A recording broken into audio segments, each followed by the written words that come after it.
Magandang araw sa inyong lahat, mga minamahal naming taga-subaybay. Kumusta po ang inyong mga puso ngayon? Sana ay nasa mabuti kayong kalagayan, saan man kayo naroroon. Narito na naman tayo para sa isang kwentong tiyak na kukulit sa inyong damdamin. Isang kwentong magpapaalala sa atin na hindi lahat ng dugo ay malapot at hindi lahat ng pamilya ay tahanan. Madalas nating naririnig ang kasabihang, ang pamilya ay pamilya, anuman ang mangyari.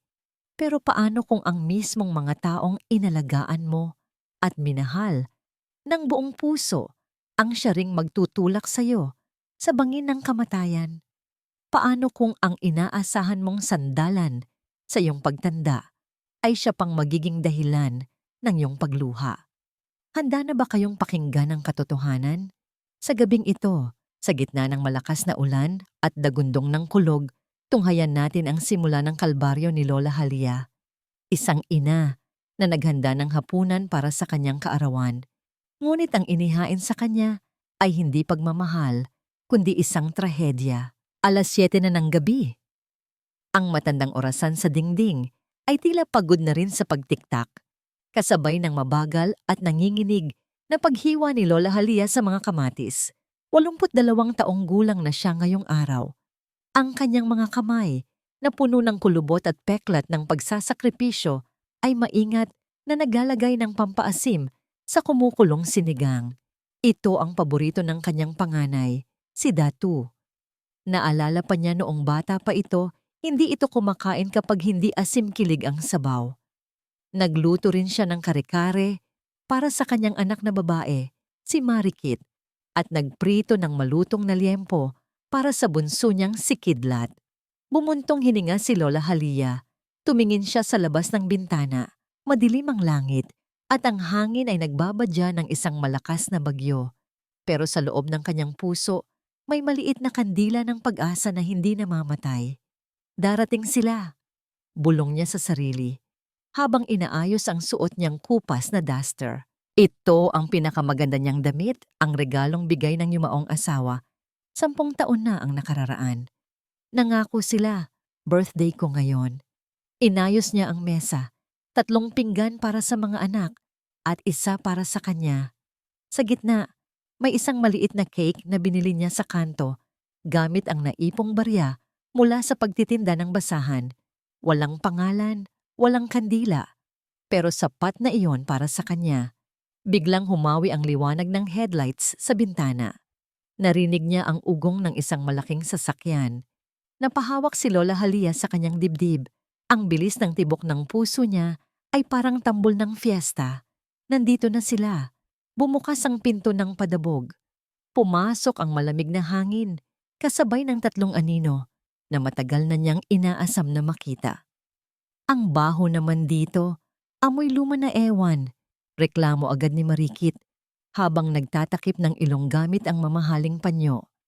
Nakasuot ito ng pulang bestida na halatang mas mahal pa sa buong bahay ni Lola Halia. Ano ba yan, Nay? Sabi ko naman sa'yo, maghintay ka na lang sa labas. Ang sikip ng daan, nagasgasan pa yata ang SUV ko. Iritableng sabi ni Kidlat, ang bunso, habang pinapagpag ang kanyang leather jacket. Si Datu, ang panganay, ay tahimik lang na pumasok. Ang kanyang mga mata ay hindi tumitingin sa ina, kundi lumilibot sa kabuuan ng bahay. Para siyang isang engineer na sinusukat kung gaano kalaki ang pwedeng itayong building sa lupang kinatitirikan ng bahay nila. Mga anak, nanginginig ang boses ni Lola Halia. Humakbang siya palapit para yakapin sana si Datu, pero umiwas ito. Huwag ka nang magdrama, Nay. Wala kaming oras, malamig na sabi ni Datu. Hinila niya ang isang upuan at naupo, pero hindi sa harap ng pagkain. Umupo ka, may pag-uusapan tayo. Natigilan si Lola Halia. Ang mga nakahandang pagkain ay tila nawalan ng saysay. Ang sinigang ay lumalamig na, gaya ng pakikitungo ng kanyang mga anak. Hindi ba kayo kakain? Nagluto ako ng busog kami, putol ni Marikit. Ibinagsak niya ang isang makapal na folder sa ibabaw ng mesa, tumama ito sa platong may lamang kanin. Pirmahan mo na to. Ngayon na. Nanginginig na kinuha ni Lola Halia ang folder.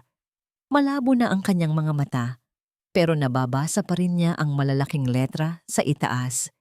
Deed of Absolute Sale. Ano? Ano ito?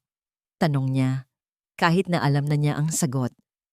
Ang takot ay nagsimulang gumapang mula sa kanyang talampakan paakyat sa kanyang lalamunan. Ibebenta na natin ang lupa at bahay na to, Nay. Walang kagatol-gatol na sabi ni Kidlat. May buyer na kami. Cash. Malaking halaga. Sapat na para hatian naming tatlo. Pero, napatingin si Lola Halia sa altar kung saan nakalagay ang litrato ng kanyang asawa. Ito na lang ang alaala ng tatay niyo. Dito kami nagsimula.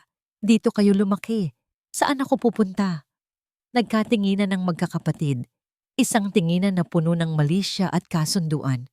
Dadalhin ka namin sa mas maayos na lugar, sabi ni Datu. Pero hindi makatingin ng diretsyo. Home for the aged. Mas may mag-aalaga sa'yo doon. Home for the aged. Umiyak na si Lola Halia. Ayoko. Gusto ko dito. Gusto ko kasama ko ang alaala ng tatay niyo. At saka, akala ko ba aalagaan niyo ako? Nangako kayo nung bata pa kayo. Ang drama mo talaga, sigaw ni Marikit. Nawawalan na ng pasensya. Matanda ka na. Pabigat ka na nga, ang arte mo pa. Wala kaming panahon na maghugas ng dumi mo o magsubo sa'yo. Kailangan namin ng pera. Marikit, saway ni Lola Halia. Gulat sa talas ng dila ng anak. Ako ang nanay niyo. Inubos ko ang lakas ko para mapag-aral kayo, para maging tao kayo. Tapos ganito ang igaganti niyo sa akin? Tumayo si Datu. Ang kanyang anino ay tumakip sa liwanag ng bumbilya. Ang mukha niya ay puno ng galit na matagal nang kinikimkim. Galit ng isang taong gahaman na naaabala ng konsensya. Huwag mo kaming sumbatan sa obligasyon mo, sigaw ni Datu.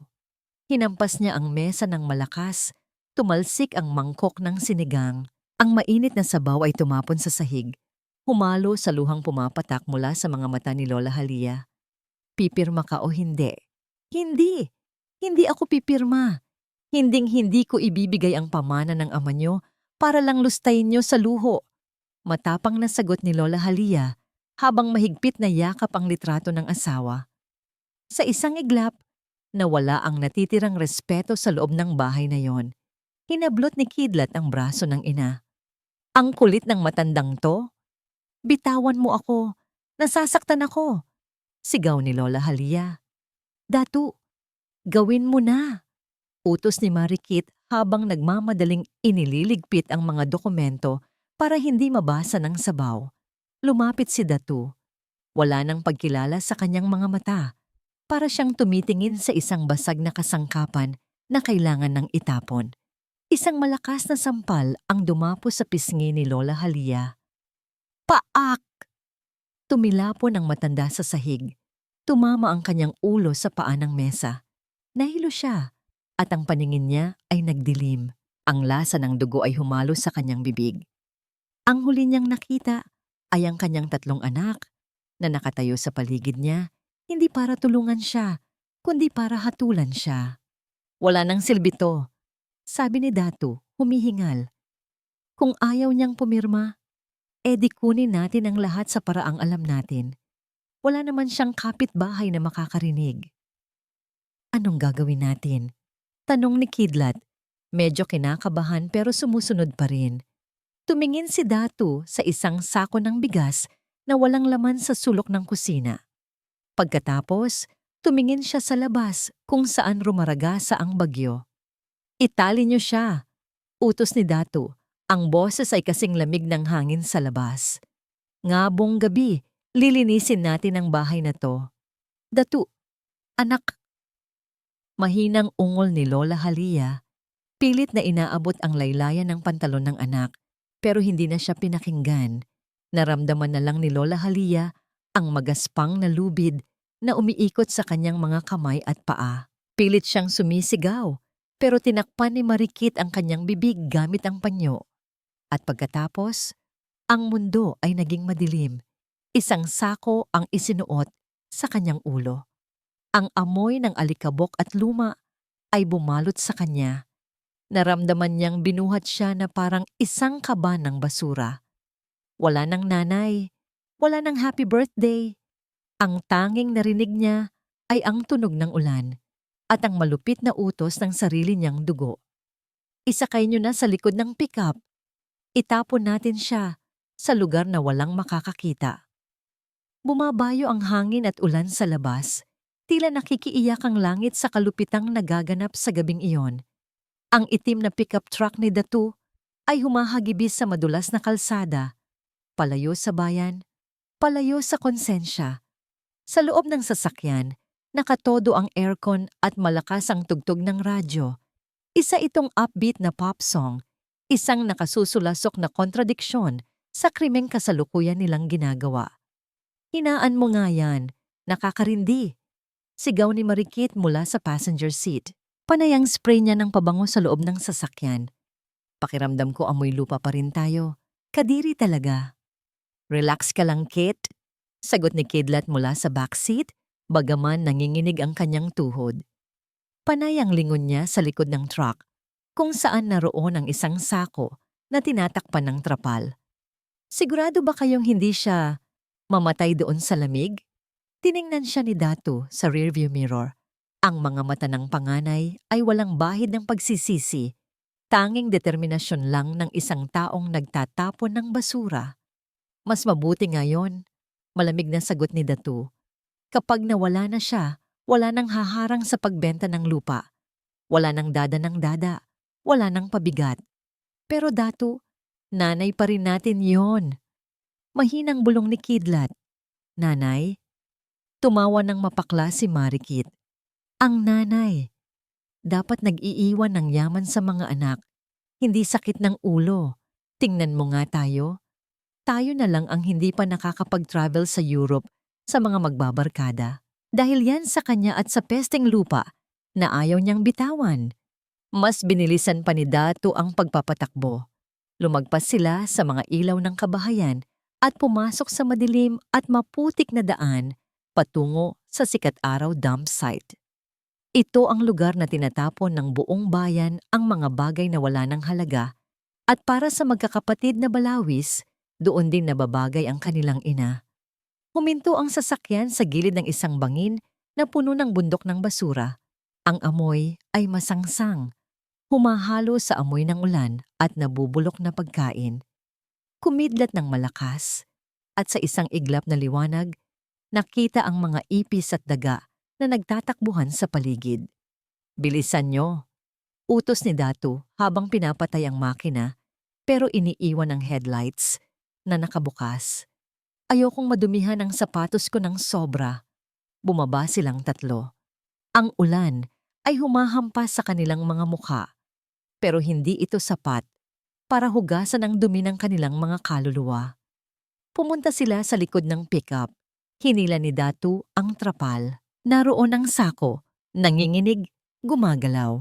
May mahinang ungol na nanggagaling sa loob. Buhay pa si Lola Halia. Nakagag ang kanyang bibig, nakatali ang mga kamay at paa. Pero lumalaban pa rin siya. Marahil ay umaasa pa rin siya na biro lang ang lahat ng ito. Na baka, sa huling sandali, ay maaalala ng mga anak niya kung paano niya sila ipinaghele noong mga sanggol pa sila. Ang bigat naman nito, reklamo ni Kidlat nang tulungan niyang buhatin ang sako kasama si Datu. Huwag ka ngang magreklamo. Gusto mo bang ikaw ang humawak sa kanya? Asik ni Datu. Binuhat nila ang sako na parang isang kaba ng bigas at naglakad palapit sa gilid ng bangin. Ang ilalim nito ay isang malalim na hukay na puno ng putik at tubig baha dahil sa bagyo. Wait! Sigaw ni Marikit. Huminto sandali ang magkapatid. Inakala ni Lola Halia sa loob ng sako na baka nagbago na ang isip ng anak niyang babae. Baka naawa na ito. Lumapit si Marikit. Tiningnan niya ang gumagalaw na sako. Pero sa halip na kalagan ito, dumura siya sa ibabaw nito. Bye, Nay. Pasensya na ha. Masyado ka na kasing luma para sa mundo namin, sabi ni Marikit nang walang kagatol-gatol. Tapusin na natin to, sabi ni Datu. Sa bilang ng 3, puwersahang inihagis ni na Datu at Kidlat ang sako sa ere. 1, 2, 3. Lumipad ang sako sa hangin. Sa sandaling iyon, tila huminto ang oras. Ang katawan ng babaeng nagluwal sa kanila, nagpakain, nagbihis, at nagmahal sa kanila nang walang kapalit ay bumagsak pababa. Blag! Lumagapak ang sako sa ibaba, gumulong-gulong sa matutulis na bato at mga lata. Hanggang sa tumigil ito sa gitna ng isang maputik na kanal sa ilalim ng tambakan. Mula sa itaas, sumilip si Datu. Nakita niyang gumagalaw pa rin ng bahagya ang sako. Buhay pa, matibay ang matanda, pero wala siyang pakialam. Tara na, malamig na, yaya ni Datu. Sumakay sila muli sa sasakyan. Walang lingon-lingon, walang I love you. Ang tanging iniwan nila ay ang usok ng tambutso habang papalayo ang pickup truck sa dilim. Sa ibaba, sa gitna ng nagngangalit na bagyo, naiwan si Lola Halia. Masakit ang buong katawan niya. Ang bawat buto niya ay parang dinurog dahil sa pagbagsak. Ang tubig sa kanal ay nagsisimula ng tumaas dahil sa walang tigil na ulan. Unti-unti, nararamdaman niya ang malamig at maruming tubig na pumapasok sa himaymay ng sako. Bumabasa sa kanyang damit. Bumabasa sa kanyang balat. Pilit siyang sumisigaw, pero ang panyo sa kanyang bibig ay pumipigil sa kanya. Tulong, mga anak. Ang sigaw ng kanyang isip, pero tanging ungol lang ang lumalabas. Ang tubig ay tumataas na hanggang sa kanyang leeg. Ang mga daga sa paligid ay nagsisimulang lumapit. Naaamoy ang dugo mula sa sugat sa kanyang ulo. Wala siyang makita, kundi dilim. Wala siyang marinig, kundi ang kulog na parang halakhak ng demonyo. Ito na ba ang katapusan? Mamamatay ba siyang mag-isa, nilulunod ng basura at putik, habang ang mga anak niya ay nagpapakasasa sa mainit nilang bahay? Pumikit si Lola Halia, at sa unang pagkakataon, naramdaman niya ang matinding galit na humalo sa kanyang takot. Pero huli na yata ang lahat. Ang tubig ay umabot na sa kanyang ilong. Unti-unting nawawalan ng hangin. Unti-unting nilalamon ng dilim. Hanggang sa wala na siyang maramdaman. Basang-basa na ang lumang kapote ni Tatay Mulawin. Sa edad na 65, sanay na ang kanyang mga buto sa lamig at hirap. Ngunit iba ang bagsik ng bagyong ito. Ang hangin ay humahagupit sa mga bundok ng basura sa sikat araw dump site, nagdadala ng masangsang na amoy ng nabubulok na pagkain at methane. Karamihan sa mga nangangalakal ay umuwi na sa kanilang mga barong-barong, pero nanatili si Mulawin. Kailangan niya ng kahit ilang kilo ng plastik o lata para may maibili ng gamot sa ubo kinabukasan. Ang kanyang kariton, na gawa sa pinagtagpi-tagping kahoy, ay halos walang laman. Diyos ko, kahit kaunting biyaya lang po bago ako umuwi. Bulong ni Mulawin habang kinakalkal ang isang tumpok ng itim na trash bag gamit ang kanyang bakal na kawit. Kumulog ng malakas. Sa kislap ng kidlat, may napansin siyang kakaiba sa ibaba ng bangin, malapit sa kanal kung saan umaagos ang maruming tubig. Isang sako. Pero hindi ito basta nakatambak lang. Gumagalaw ito ng bahagya. Tila pumipiglas laban sa agos ng tubig. Akala ni Mulawin ay aso o pusa na itinali ng mga walang hiyang tao. Madalas mangyari yun dito. Napailing siya. Mga tao talaga. Wala nang patawad kahit sa hayop. Aniya sa sarili. Bumaba siya sa madulas na slope. Maingat na itinutusok ang kanyang bota sa putik para hindi mahulog. Habang papalapit, narinig niya ang tunog. Hindi tahol, hindi ngiyaw. Ungol. Ungol ng tao. Bumilis ang tibok ng puso ni Mulawin. Mas binilisan niya ang hakbang. Halos madulas na siya sa putikan. Nang makalapit siya sa sako, nakita niya ang tubig na umaabot na sa kalahati nito. Agad niyang nilusong ang baha. Hinawakan niya ang sako. Mainit. May laman itong buhay. Tao po. May tao ba dyan? Sigaw ni Mulawin, pilit na nilalabanan ang ingay ng ulan. Isang mahinang katok mula sa loob ng sako ang sumagot sa kanya. Hindi na nag-aksaya ng panahon si Mulawin. Inilabas niya ang kanyang maliit na kutsilyo mula sa bulsa. Nanginginig ang kanyang mga kamay sa lamig at kaba habang hinihiwa ang matibay na tali sa bukana ng sako. Nang mabuksan niya ito, isang panibagong kidlat ang tumanglaw sa paligid. Napasinghap si Mulawin. Muntik na niyang mabitawan ang sako sa gulat. Sa loob, nakakukot ang isang matandang babae. Puno ng putik ang puting buhok nito. May busal na panyo sa bibig at nakatali ang mga kamay at paa. Ang mukha nito ay puno ng pasa at ang mga mata ay dilat na dilat, puno ng takot at pagmamakaawa. "Sus Mario Sep," sambit ni Mulawin. "Sinong demonyo ang gumawa nito sa'yo, nanay?" Mabilis niyang tinanggal ang panyo sa bibig ng matanda. Tubig! Paos na bulong ni Lola Halia. Halos wala ng boses na lumalabas sa lalamunan niya. Nanginginig ang buong katawan nito. Hindi lang dahil sa lamig, kundi dahil sa trauma. Napansin ni Mulawin na kahit sa ganoong sitwasyon, may mahigpit na yakap ang matanda sa kanyang dibdib. Isang maliit at lumang kahoy na kahon. Tila ba mas mahalaga pa ito kaysa sa buhay niya? "Huwag po kayong mag-alala, Nay. Ligtas na po kayo. Nandito si Mulawin," pangako niya. Sinubukan niyang buhatin si Lola Halia, pero nakita niyang nakatali pa ang mga paa nito. Hiniwa niya ang mga lubid. Ang mga balat ng matanda ay may marka na ng pagkakadiin ng tali. Kumirot ang puso ni Mulawin. Naalala niya ang sarili niyang ina na pumanaw na. Hindi niya maubos maisip kung paano nagawa ng isang tao na itapon ang isang matanda na parang basura. Buong ingat niyang binuhat si Lola Halia. Magaan lang ito, parang isang ibon na nabalian ng pakpak. Iniwan na ni Mulawin ang kanyang kariton. Wala nang halaga ang plastik at lata ngayon. Ang hawak niya ngayon ay isang buhay. "Kapit lang, Nay. Malapit lang ang bahay ko," bulong niya habang inaakyat pabalik ang madulas na bangin. Ang bawat hakbang ay paghihirap.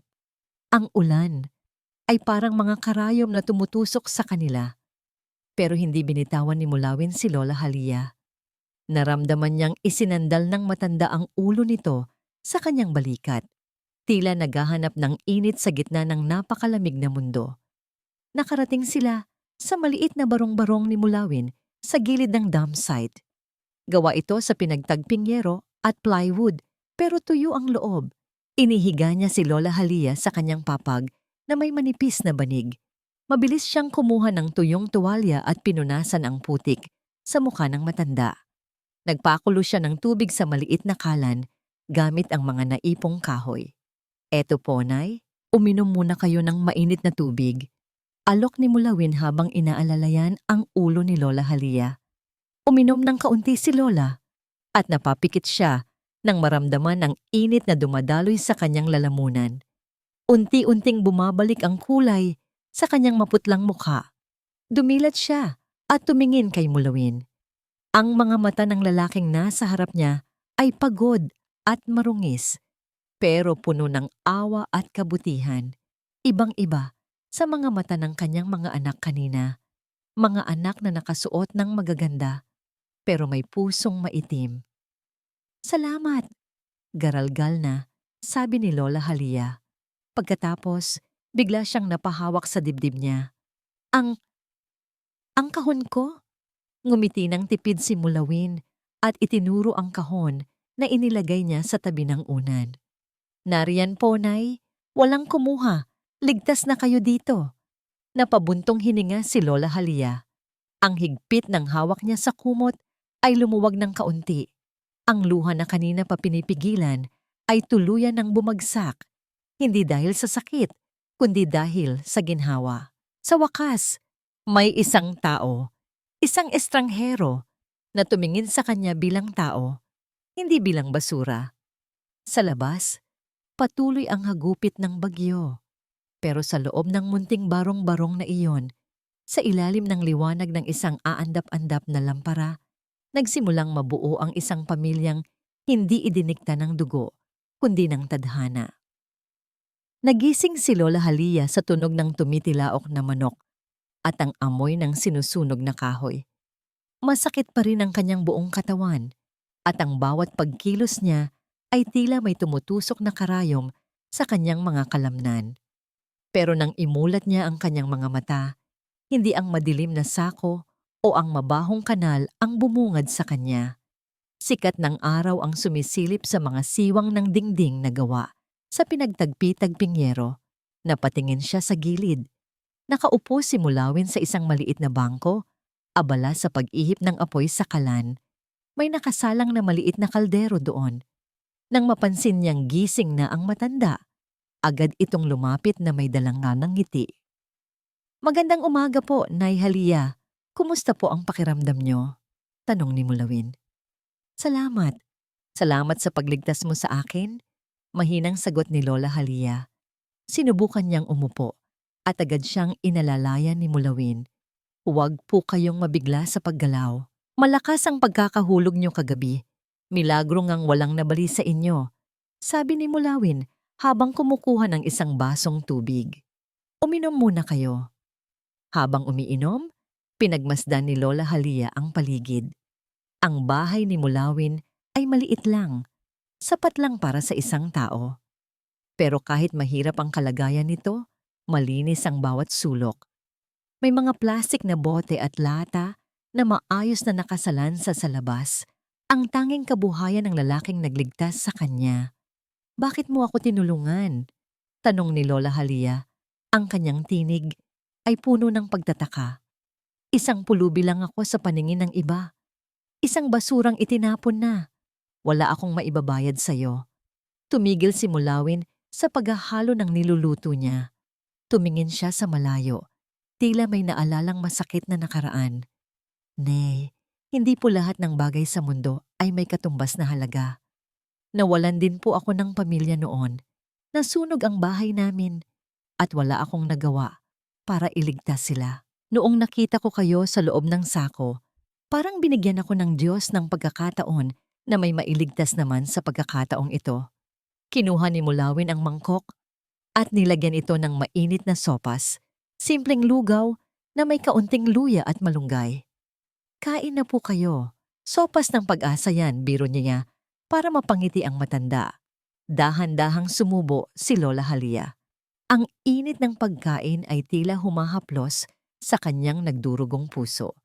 Naalala niya ang kanyang mga anak, ang lalaking si Datu, ang babaeng si Marikit, at ang bunsong si Kidlat. Sa kabila ng lahat ng karangyaan na ibinigay niya sa kanila, tinapon lang nila siya. Pero ang lalaking ito, na halos wala nang makain, ay ibinigay ang lahat para sa kanya. Pagkatapos kumain, iniabot ni Mulawin ang lumang kahoy na kahon. "Ito po, Nay. Mukhang napakahalaga nito sa inyo. Hindi niyo ito binitawan kahit toong walang malay kayo." Nanginginig ang mga kamay ni Lola Halia habang hinahawakan ng kahon. Dahan-dahan niya itong binuksan. Sa loob, naroon ang mga lumang dokumento, ang orihinal na titulo ng lupang kinatitirikan ng kanilang bahay, at ang kasulatan na nagpapatunay na ang lupang iyon ay bahagi ng isang malawak na lupain ng mga Dimayuga na matagal nang pinag-aagawan ng mga korporasyon. Ito ang dahilan kung bakit nila ako itinapon, bulong ni Lola Halia. Gusto nilang makuha ang lupang ito para ibenta sa mga bilyonaryo. Akala nila, dala-dala ko ang susi ng vault. Pero hindi nila alam, ang titulo ay laging nasa tabi ko. Nagkatinginan sila ni Mulawin. Alam ni Mulawin na mapanganib ang hawak ng matanda. Samantala, sa isang marangyang subdivision, hindi mapakali ang magkakapatid na balawis. "Nasaan ang kahon?" sigaw ni Datu habang hinahalughog ang kwarto ng kanyang ina. Nagliliparan ang mga unan at kumot sa sahig. Wala dito. Tiningnan ko na sa ilalim ng kama, sa aparador. Wala. Datu, baka naman naisama natin sa sako kagabi. Kabadong tanong ni Kidlat habang pabalik-balik sa paglalakad. Paano kung nahanap ng iba yon? Paano kung buhay pa ang matanda? Impossible! Asik ni Marikit habang nag-aayos ng kuko. Sino namang gunggong ang magkakalkal sa gitna ng bagyo sa tambakan? Siguradong tinangay na yon ng baha. Hindi nyo naiintindihan, galit na sabi ni Datu. Nasa loob ng kahon na yon ang pirmadong papeles ni Lolo Di Mayuga bago siya mamatay. Kung wala yon, hindi natin maibebenta ang property sa mga investors ni Donna Lab. Mawawalan tayo ng milyon-milyon. Natahimik ang tatlo. Ang kanilang kasakiman ay unti-unting napapalitan ng takot. Kailangan nating bumalik sa bayrak, sabi ni Datu. Ang kanyang boses ay puno ng puot. Hahanapin natin ang sako at kung buhay pa ang matanda, sisiguraduhin nating hindi na siya makakapagsalita kailanman. Sala ni Mulawin, naramdaman ni Lola Halia ang isang malamig na kilabot sa kanyang likuran. Tumingin siya sa pinto at pagkatapos ay kay Mulawin. Mulawin, baka madamay ka sa gulong ito. Babala ni Lola. Ngumiti lang si Mulawin. Isang nangiting matatag at handang lumaban. Nay Halia, dito po sa biyaya sanay kami sa dumi. Pero hindi namin hinahayaan na ang dumi ng ibang tao ang umapi sa amin. Huwag kayong mag-alala. Magkasama nating haharapin ang kahit na ano. Sa sandaling iyon, alam ni Lola Halia na hindi siya itinapon ng tadhana para mamatay. Itinapon siya para matagpuan ang tunay na pamilya sa gitna ng mga itinuturing na basura. Mainit ang sikat ng araw sa sikat araw dump site, ngunit ang init na ito ay hindi nakapagbibigay ng ginhawa, kundi lalong nagpapatindi sa baho ng nabubulok na basura. Ang putik ay malapot at dumidikit sa bawat hakbang. Tila ba ayaw paalisin ang sinumang mga ngahas na pumasok sa teritoryong ito. Isang itim na pick-up truck ang huminto sa gilid ng bangin. Bumaba si Datu na agad nagtakip ng ilong gamit ang isang mamahaling panyo. Sumunod si Marikit na nakasuot ng boots, pero panay ang padyak dahil sa diring nararamdaman. Si Kidlat naman ay tahimik lang, bakasang kaba sa kanyang mukha. Dito yon, sabi ni Datu habang itinuturo ang bahagi ng bangin kung saan nila inihulog ang sako kagabi. Doon siya dapat humantong sa kanal na yon. Bumaba sila sa maputik na dulasan. Ang bawat hakbang ni Marikit ay may kasamang mura. Datu, sigurado ka bang kailangan nating gawin to? Pwede naman tayong kumuha ng tauhan para maghanap. At hayaang malaman ng iba ang ginawa natin? Huwag kang tanga, Marikit. Asik ni Datu. Kailangan nating mahanap ang kahon na yon bago pa may makakita. Kung wala ang titulo, wala tayong makukuhang pera mula kay Donna Lab. Nang makarating sila sa ilalim, malapit sa kanal, natigilan silang tatlo. Ang sako ay nandoon pa rin, pero nakabukas na ito at wala ng laman. Ang mga lubid na ginamit nila ay putol-putol at nakakalat sa putik. Nasaan siya? Histerikong tanong ni Marikit. Datu, nasaan ang bangkay ni nanay? Bakit walang laman ang sako? Mabilis na lumapit si Datu at sinuri ang sako. Hiniwa ang tali. May kumuha sa kanya. O baka naman, baka buhay pa siya noong nahanap siya. Namutla si Kidlat. Sabi ko sa inyo, matibay si nanay. Paano kung isumbong niya tayo sa pulis? Paano kung nahanap ng mga taong grasa rito ang kahon? Hindi lalayo yon, sabi ni Datu habang tumitingin sa paligid. Ang kanyang mga mata ay nanlilisik, parang isang hayop na naghahanap ng biktima. Isang matandang baldado, hindi makakalayo sa gitna ng bagyo. Siguradong nasa paligid lang siya, kinupkop ng kung sinong basurero. Naglakad sila patungo sa mga barong-barong na nakatayo sa gilid ng dump site. Ang mga tao roon ay napapatingin sa kanila, mga dayuhang nakasuot ng magagarang damit sa gitna ng karalitaan. Hinarang ni Datu ang isang batang lalaki na may hila-hilang sako ng mga bote. "Hoy bata!" sigaw ni Datu. Inilabas niya ang 1,000 piso mula sa kanyang wallet. "Nakakita ka ba ng isang matandang babae rito kagabi? O may alam ka bang dinalang tao rito?" Nasilaw ang bata sa pera, pero bakas ang takot sa mga mata nito. "Wala po. Wala po akong alam. Huwag kang magsinungaling." Hinablot ni Datu ang damit ng bata. "May nakakita ba sa inyong kumuha ng sako sa kanal?" Si Tatay Mulawin po," nauutal na sabi ng bata. "Nakita ko po siya kagabi. May pasan-pasan siyang tao paakyat sa lanya. Nagkatinginan ang magkakapatid." Isang mapait na ngiti ang sumilay sa labi ni Datu.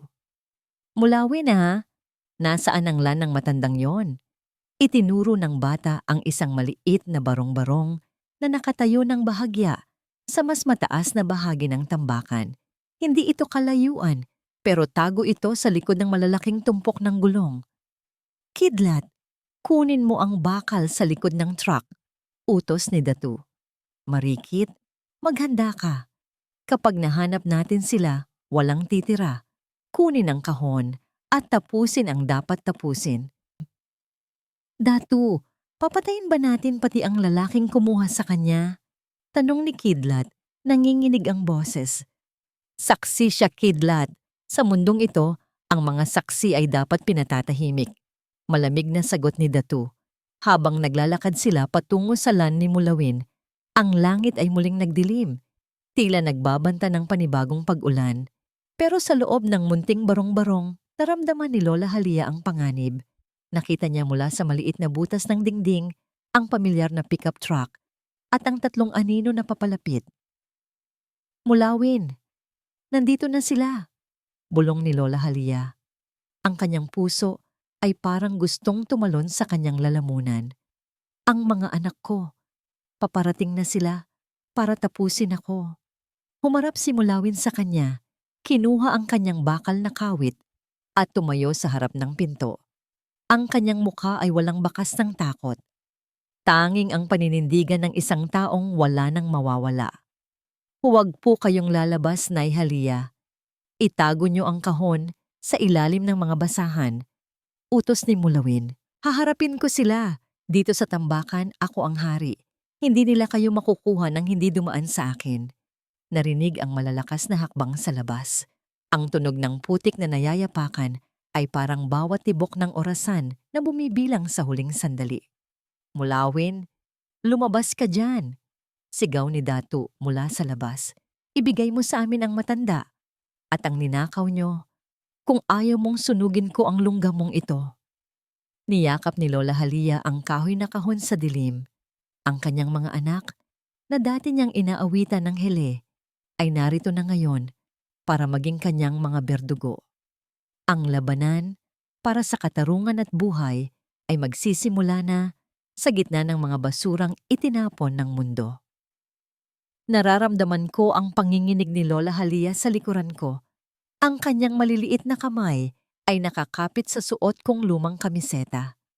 Kahit hindi ako lumingon, alam ko na ang kanyang mga mata ay puno ng luha at takot. Sino ba namang ina ang hindi manginginig kapag ang sarili niyang mga anak ang sumisigaw ng kamatayan sa labas ng pinto? "Mulawin, ibigay mo na lang ako sa kanila," bulong ni Lola Halia. Ang boses ay halos hindi marinig. "Huwag ka nang madamay. Masamang tao si Datu." Hindi ako kumibo.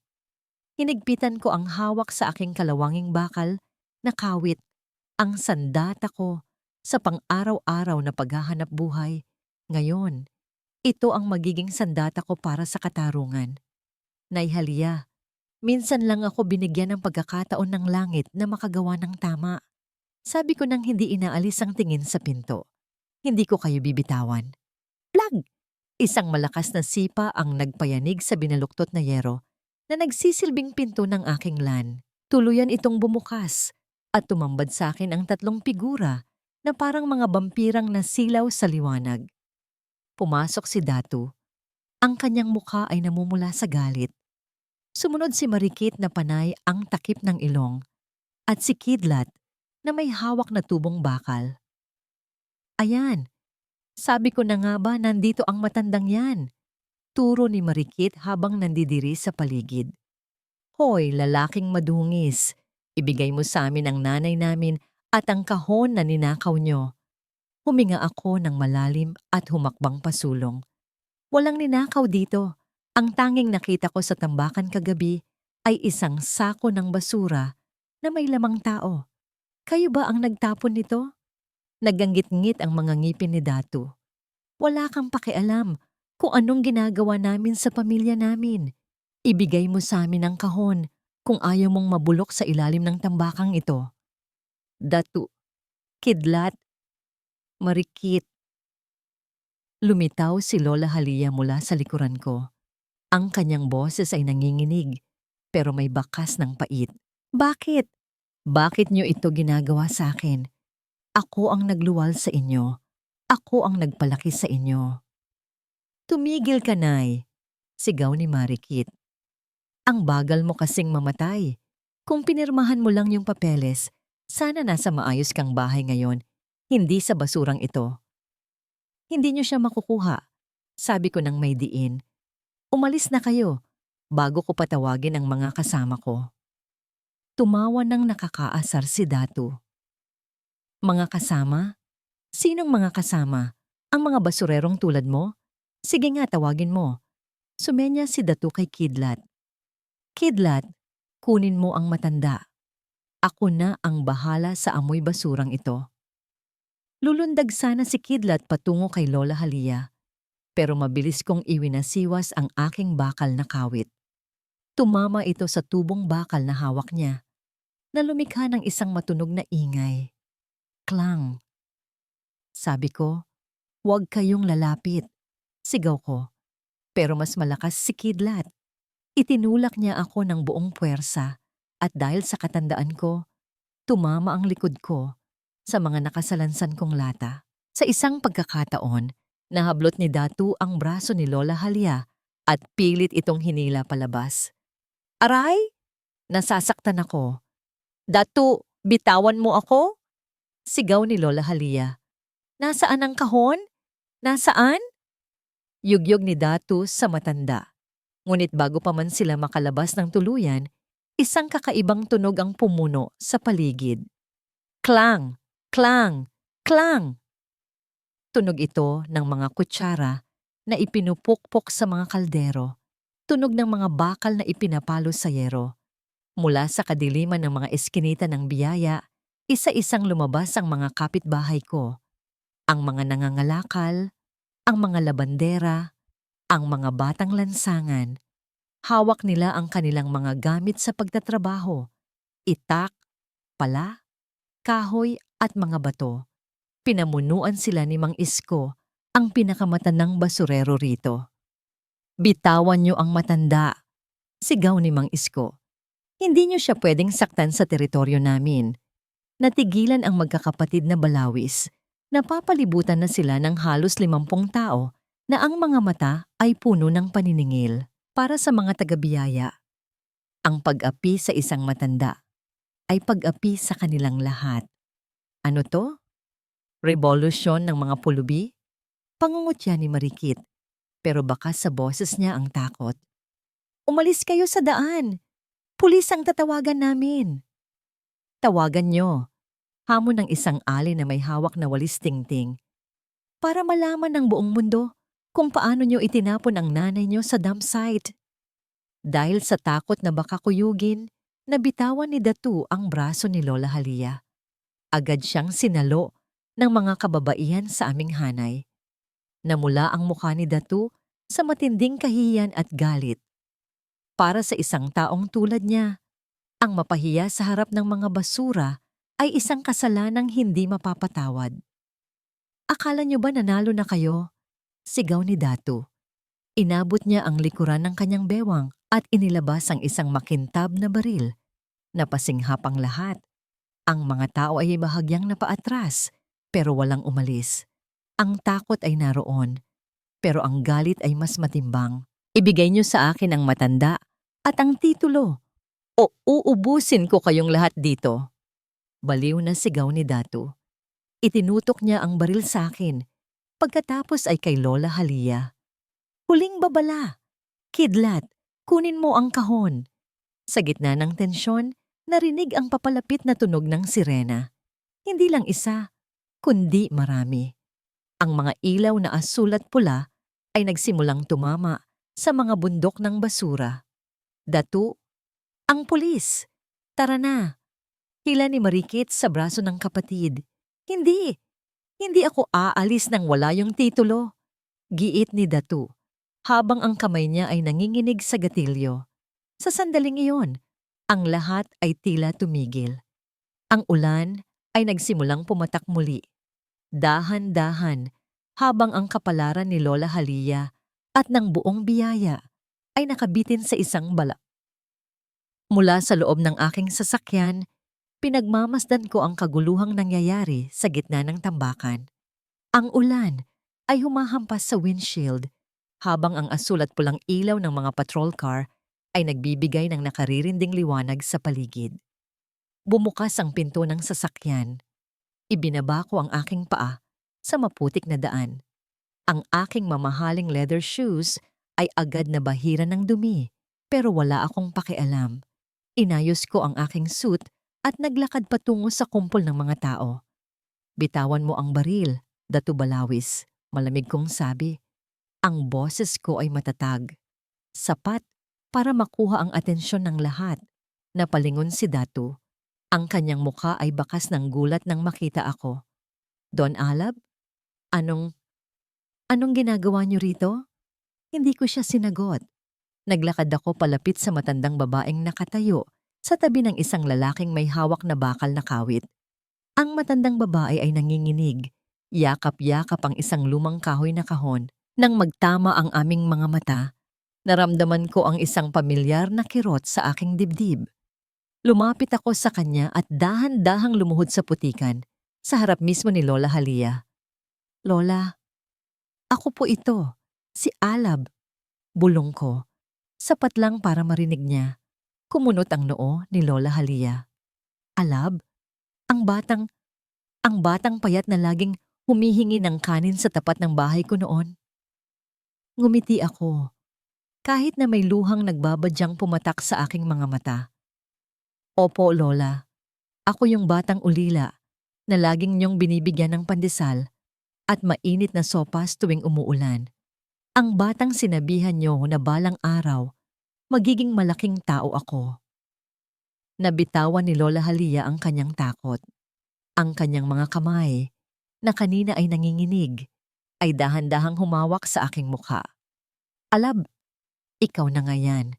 Napakalaki mo na, apo. Tumayo ako at humarap sa magkakapatid na Balawis. Ang aking awa ay napalitan ng matinding poot. Ito ang mga anak niya. Ang mga taong pinagpaguran niyang palakihin habang ako ay nangangarap lang na magkaroon ng kahit isang pamilyang tulad nila. Don Alab, sandali lang. Singit ni Marikit, pilit na nagpapaganda kahit basang-basa na ng ulan. Huwag kayong maniwala sa matandang yan. Lito na ang isip niya. Kami ang pamilya niya. Kami ang nag-aalaga sa kanya. Nag-aalaga? Tumingin ako sa sako na nakabukas pa rin sa gilid ng kanal. Nag-aalaga ba ang tawag sa pagtatali sa sariling ina at pagtatapon sa kanya sa tambakan na parang basura? Namutla si Datu. Wala kayong ebidensya. Aksidente lang ang lahat. Nahulog siya. Ang ebidensya ay nasa harap ko na. Sabi ko, habang itinuturo ang mga pulis na nagsisimula ng kumuha ng pahayag mula sa mga tao sa biyaya. At huwag niyo ring kalimutan, ako ang chairman ng kumpanyang balak niyo sanang bentahan ng lupang ito. Ngayon, sinasabi ko sa inyo, ang transaksyon ay kanselado. Ano? Sigaw ni Kidlat. Pero kailangan namin ng pera. Wala kayong makukuha kahit isang sentimo. Malamig kong sagot. Dahil sa sandaling ito, formal ko kayong idedemanda ng attempted parricide serious physical injuries, at abandonment of one's own victim. At sisiguraduhin ko, bilang inyong dating buyer, at ngayon, ay inyong pinakamatalas na kalaban sa batas, na mububulok kayo sa kulungan. Huminga ng malalim si Datu. Ang baril sa kanyang kamay ay unti-unting ibinaba. Alam niya na wala na siyang laban. Hindi lang pulis ang kaharap niya, kundi ang taong may hawak ng kanilang kinabukasan. Lumapit ang mga pulis at agad na pinuwersa ang magkakapatid na sumama sa presinto. Habang pinapandasan sila ng posas, narinig ang sigaw ni Marikit at ang pagmumura ni Kidlat. Pero si Datu, na natiling tahimik, ang kanyang mga mata ay puno ng pagsisisi na huli na para maitama. Humarap ako kay Mulawin, ang lalaking nagligtas kay Lola Halia. Iniabot ko ang aking kamay sa kanya. Salamat sa pagpapanatili sa kanya na ligtas. Hindi ko makakalimutan ang ginawa mo. Ngumiti si Mulawin, isang ngiti ng pagpapakumbaba. Wala yon, Donalab. Ang ginto. Kahit nasa putikan, kailangang linisin at pahalagahan. Inalalayan ko si Lola Halia patungo sa aking sasakyan. Lola, hindi na kayo babalik sa bahay na yon ng mag-isa. Mula ngayon, ako naman ang magpapakain sa inyo. Ako naman ang mag-aalaga sa inyo. Yumakap si Lola Halia sa akin at sa gitna ng ulan at putik ng biyaya, naramdaman ko ang tunay na kahulugan ng pamilya. Hindi ito laging tungkol sa dugo. Minsan, ito ay tungkol sa utang na loob at pusong marunong lumingon sa pinanggalingan. Nanginginig ang aking mga daliri habang hawak ko ang aking cellphone. Naririnig ko mula sa ibaba ng aming mansyon ang malalakas na boses, ang kalabog ng mga gamit at ang iyak ni Tita Marikit. Alam ko, naroon na ang mga pulis. Alam ko, kinuha na nila si Papa. Ako si Tala. 15 taong gulang pa lang ako, pero sa loob ng nakaraang 2 araw, parang tumanda ang isip ko ng 100 taon. Sabi ni Papa, mahal niya si Lola Halia. Sabi niya, ililipat lang si Lola sa isang magandang bahay para magpahinga. Pero ang mga mata ko ang saksi sa katotohanang hindi ko kayang burahin sa isip ko. Noong gabing iyon, noong gabi ng kaarawan ni Lola, hindi ako nakatulog. Narinig ko ang sigawan sa kusina. Sumilip ako mula sa itaas ng hagdan. Nakita ko kung paano sinampal ni Papa si Lola. Nakita ko kung paano siya itinulak ni Tito Kidlat. At nakita ko ang pinakamasakit sa lahat, kung paano nila isinuot ang sako sa ulo ni Lola habang ito ay nagmamakaawa. Hindi ko alam kung bakit, pero kinuha ko ang cellphone ko. Sa likod ng mga rehas ng hagdanan, habang umiiyak ng walang tunog, pinindot ko ang record. Napanood ko muli ang video sa aking gallery. Malinaw na malinaw ang boses ni Papa na nagsasabing, lilinisin natin ang basurang ito. Ang halakhak ni Tita Marikit habang tinitingnan si Lola na nagpupumiglas sa loob ng sako. Ito ang katotohanang papatay sa kinabukasan ng aking ama. Pero ito rin ang tanging paraan para mabuhay ang aking konsensya. Tala, buksan mo ang pinto! Sigaw ni Tita Marikit mula sa labas ng kwarto ko. Nandito ang mga pulis. Sinasabi nilang itinapon namin ang lola mo. Sabihin mo sa kanila na hindi totoo. Sabihin mo na mahal namin si Lola. Hindi ako sumagot. Huminga ako ng malalim. Sa halip na buksan ang pinto, nirender ko ang video. Sa loob ng ilang minuto, i-upload ko ito sa aking social media account na may caption, "Ang katotohanan sa likod ng pagkawala ng aking lola." Hindi siya basura. Tao siya. Nanay niyo siya.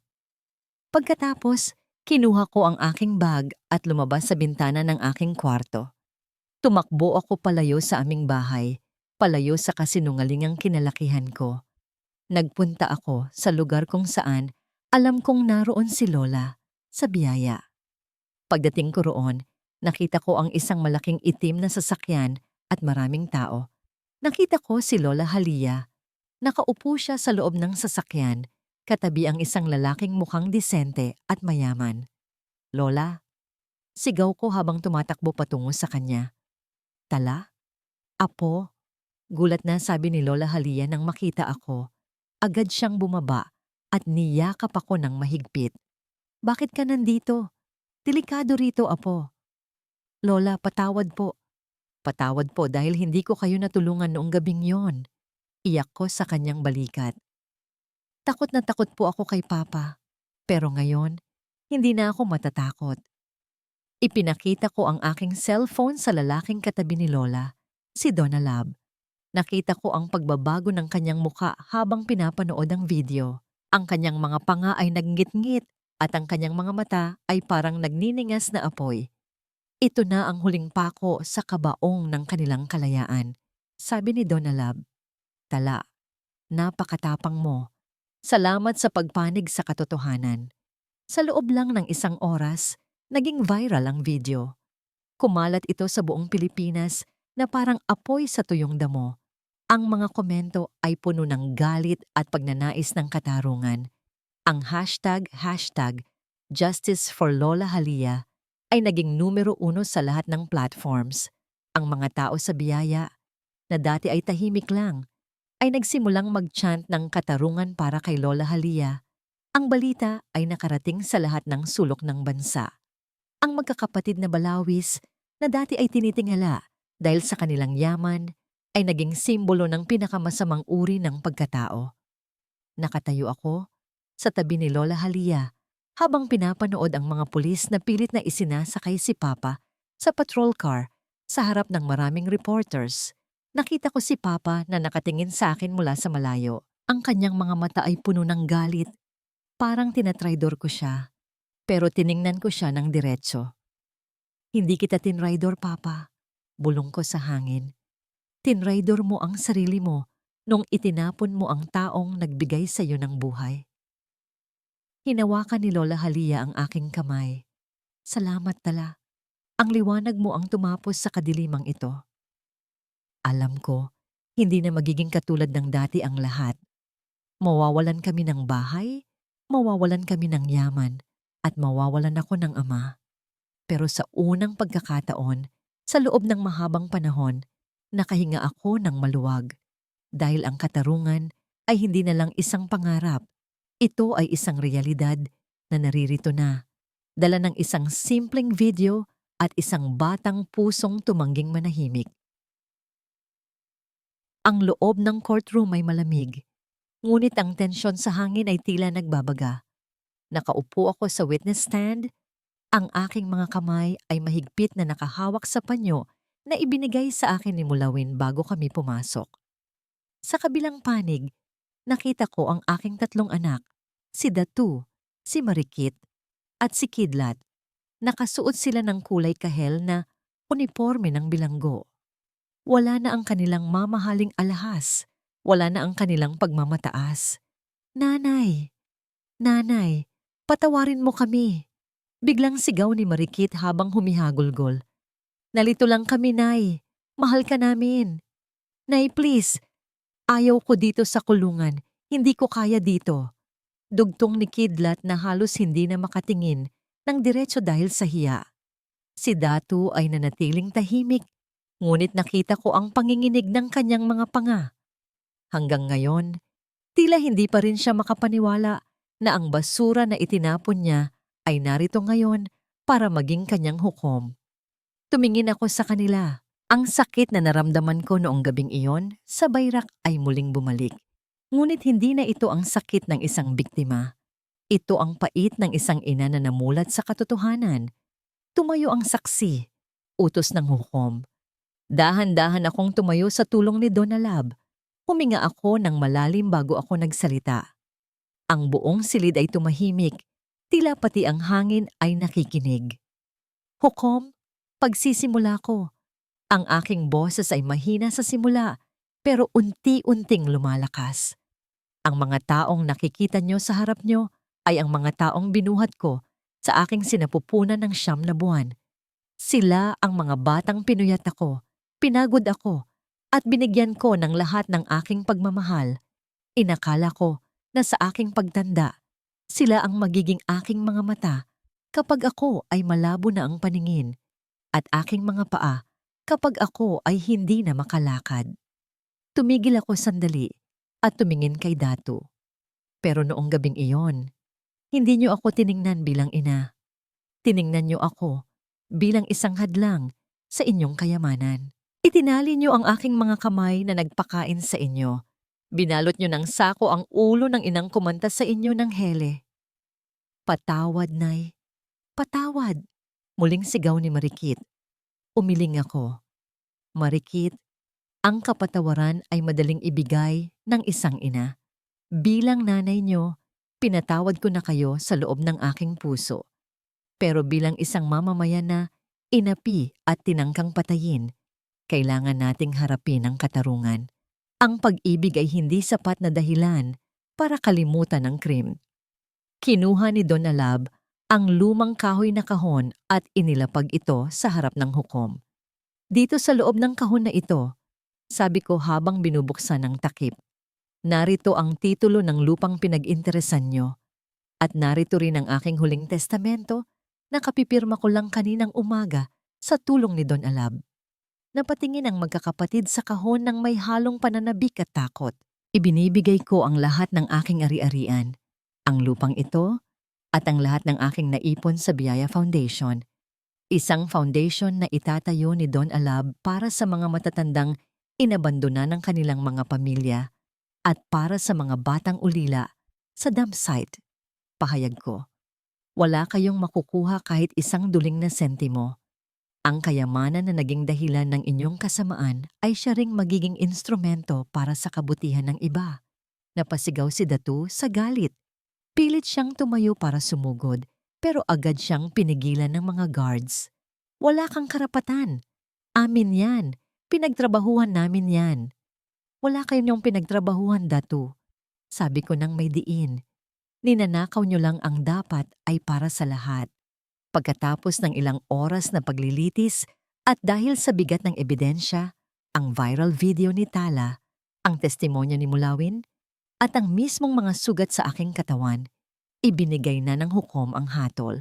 Guilty beyond reasonable doubt, ang mga salitang narinig ko na tila nagtapos sa isang madilim na kabanata ng aking buhay, habang buhay na pagkabilanggo ang inihatol kay Datu. Habang mahabang taon naman, para kina Marikit at Kidlat. Habang inalalayan ako ni Mulawin at Don Alab palabas ng courtroom, nakita ko ang aking mga anak na pilit na hinihila ng mga pulis patungo sa selda. Ang kanilang mga iyak at pagsisisi ay hindi na sapat para baguhin ang tadhana. Sa labas ng korte, sinalubong kami ng mga tao mula sa biyaya. Naghiyawan sila sa tuwa, nagyakapan at nagpasalamat. Doon ko napagtanto na ang tunay na pamilya ay hindi laging nagmumula sa dugo. Ang pamilya ay ang mga taong naroon kapag ikaw ay nasa putikan. Ang mga taong handang itaya ang lahat para sa katarungan. Hinawakan ni Mulawin ang aking kamay. Tapos na, Nay Halia. Malaya na kayo. Ngumiti ako at tumingin sa langit. Ang araw ay maliwanag. At sa unang pagkakataon, sa loob ng mahabang panahon, ang bigat sa aking dibdib ay tuluyan nang nawala. Ang katarungan ay hindi lamang nanalo para sa akin, kundi para sa lahat ng mga pusong itinapon na ngayon ay muling binibigyan ng halaga. Isang taon ang mabilis na lumipas. Sa gitna ng dating lupain ng mga Dimayuga, wala na ang bakas ng kapabayaan. Sa halip, isang malaking gusali na may kulay puti at asul ang nakatayo.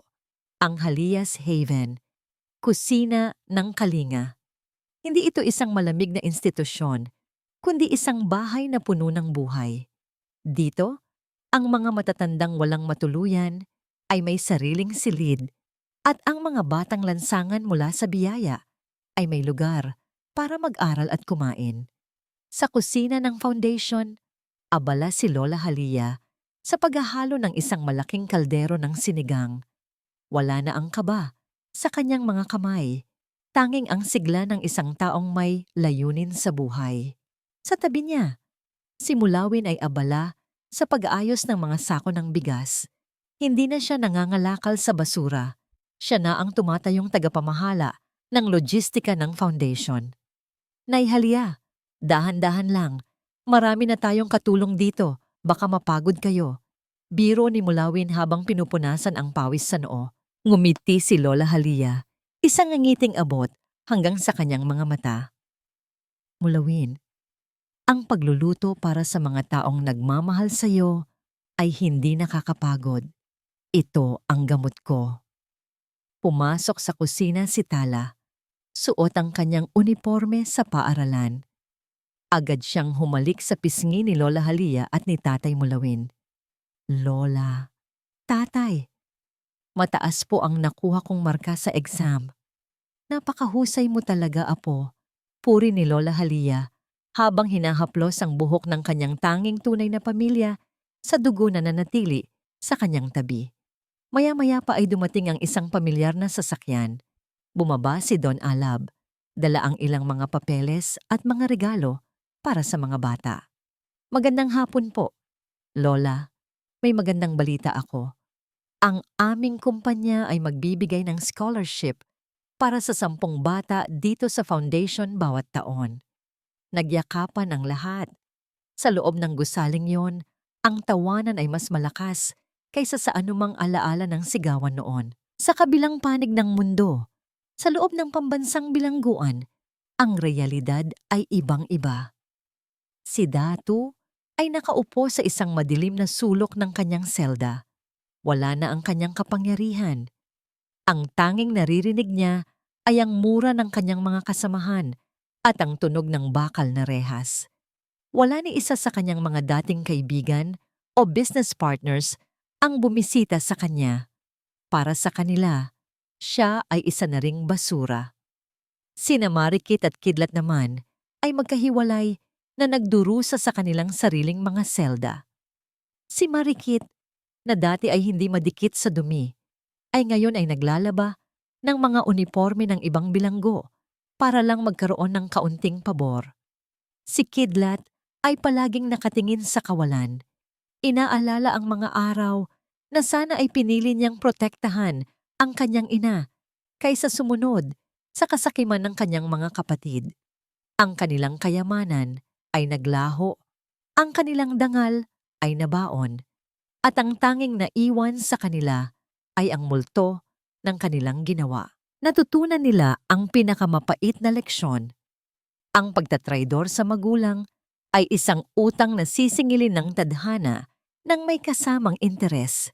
Nang magdapit hapon, lumabas sina Lola Halia at Tatay Mulawin sa beranda ng foundation. Nakatanaw sila sa malayo kung saan makikita ang mga bundok ng basura ng sikat araw. Pero sa pagkakataong ito, hindi na ito mukhang madilim. Ang sikat ng araw ay tumatama sa mga yero at plastik na nagbibigay ng parang kumukutitap na liwanag. Sino ang mag-aakala Mulawin? Bulong ni Lola Halia habang nakatingin sa langit. Sa lugar na yon niyo ako nahanap. Sa lugar na yon ako itinapon para mamatay, pero doon din pala ako muling isisilang. Hinawakan ni Mulawin ang kamay ng matanda.